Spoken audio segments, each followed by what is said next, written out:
Hello friends, this is Akshay Kadam, faculty at KG India. You are listening to me on the platform of KG Podcast. And on this platform today, we are going to discuss the social media content regulation and individual user accountability. So guys, as we know, the problem happened with Section 66A of IT Act because of its open-ended vague language. And so today, social media content regulation is a problematic issue that has not yet addressed in India. One way to address is by the law, but issue is whether we can have a law to a particular technology, because technologies are continuously changing. Once we had a landline phone, mobile phone, now we communicate on social media platforms. Tomorrow these platforms won't be there, or maybe they will get changed in some other form. So we can't have a law, say different law for different technologies. Law has to evolve, and it should be general in nature, which will take into account the evolution of technologies. So how can we make our laws dynamic is one issue for doing the content regulation. Second way is having some body, but the issue with the body is whether it should be government owned or privately owned, gives rise to another questions of government censorship or privatization of the censorship. And so in such a scenario, the large amount of responsibility falls on the shoulders of individual users. Now, in India, one of the problematic issue is whenever the objectionable content on internet is discussed, social media content regulation is discussed, then overwhelming tendency is to look at the censorship or talk about banning the ideas, banning the websites, etc. And so the issue is in a diverse country like India, one person's thought or ideas might be objectionable for someone, may be great work of art for someone else. There is a thin line that separates sensuality and vulgarity. There is a thin line that separates hate speech and strong opinion. And so laws and government bodies will be ineffective in dealing with the such issues. And so instead of always talking about banning and etc. Or censoring, okay, there are other ways, non-legal measures which we can use, which will keep in intact the freedom of thought and expression, and at the same time will able to effectively content regulate the social media platforms.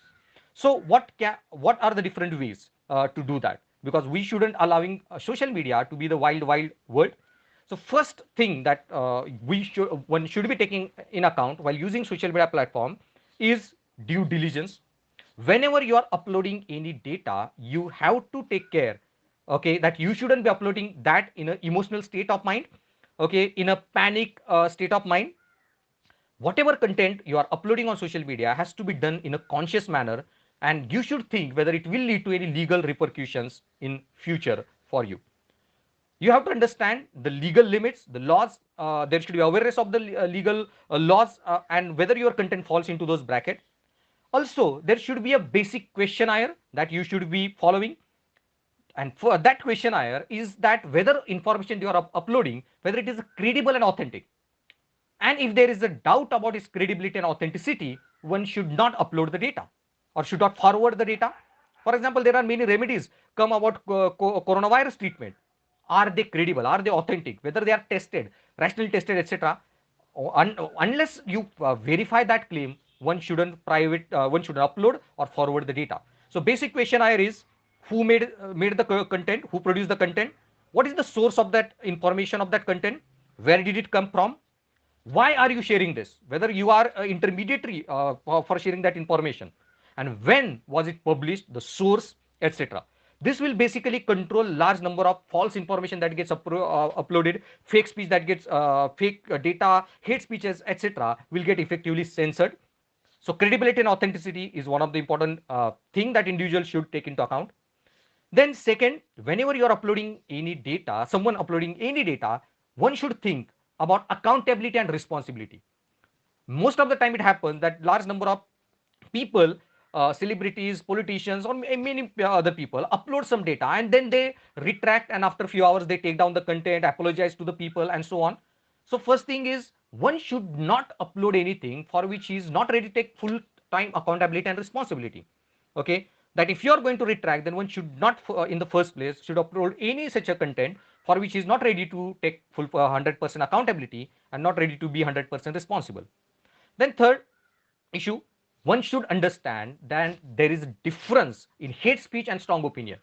And whenever someone is uploading any data, he has to use the terminology in a sense that will not lead to a hate speech should be interpreted as a strong opinion. And that's what the emotional intelligence is all about the way you someone phrases his language, the way he uploads the information. Then there should be a constructive and informed criticism instead of trolling culture that is going on. Whatever social media platform the data gets uploaded and debated, it has to be done in a constructive manner. Criticism is happening, it should be an informed criticism. If you are not a subject matter expert, one should not keep on debating on those topics. Let the experts speak, let the economists speak about economy, let the historians speak about history, let the religious people talk about religious ideas and thoughts. So we have to nurture the platform of constructive and informed criticism, and along with that there should be swift counter correction. If you or anyone finds that there is some data that is uploaded contains some misinformation, and you have better data, you have better facts with you, then there should be swift counter correction of those data before it spreads to other platform or other groups, etc. Along with this, guys, there are large number of non-legal measures available.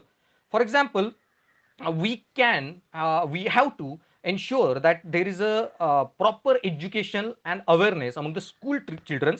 The public awareness campaign has to be done about the ways in which these social media platforms work, and how the ideas about fundamental rights, how the fundamental rights like speech and expression, liberty of thoughts, etc., translates and gets exercised on those private media platforms.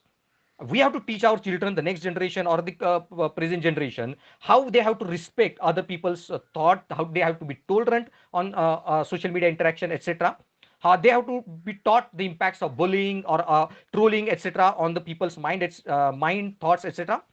And they have to also be taught to use the counter speech and social dialogue. They have to be nurtured in using that. Because, guys, India is a very in India or even whole world, social media platform has came very rapidly.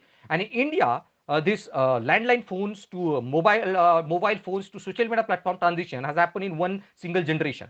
And so until this appropriate value system, appropriate culture for the social media platform don't develop, one has to be very conscious while using this data and so on. And so, with all these non-legal measures to address objectionable content online, have in common is that they rely on not censorship, banning, controlling kind of ideas, but they rely on freedom of speech and expression instead of restriction on them, and controlling by using freedom of speech and expression, controlling the social media platform. And that's why individuals should use his freedom of speech and expression to control social media content regulation in a proper manner. So thanks for listening, guys.